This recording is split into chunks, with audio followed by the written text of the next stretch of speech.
The UK and the US have agreed that commercial flights can continue after the Brexit transition period ends, but concerns remain over EU links. Transport Secretary Grant Shapps has signed a new bilateral air services agreement with Secretary of State Mike Pompeo. Flights between the UK and the US currently operate under an agreement between the European Union and the US, but the Brexit transition period ends on the 31st of December. Mr. Shapps said, "The air services agreement will allow us to continue to travel and trade with one of our closest friends and allies, working together to mutually boost our economies either side of the Atlantic. This is just one of many steps we're taking as we move towards a bright new future at the end of the transition period." The DFT said the UK's trading relationship with the US is worth more than £230 billion a year, but threats to US-UK relations have already emerged with President-elect Joe Biden, which could jeopardize future agreements or policies.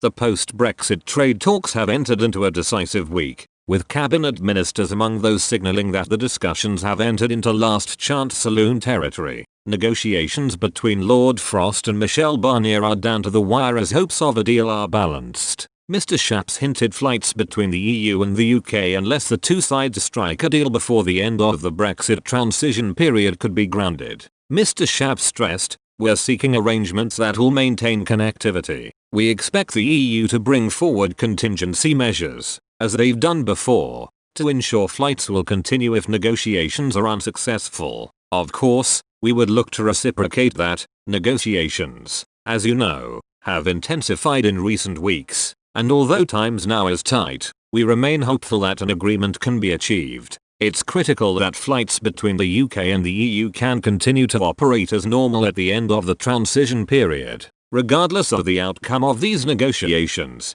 it is understood that both sides are in broad agreement that aviation and road operators should be able to operate as normal, but the UK has asked for sensible additional flexibilities from Brussels.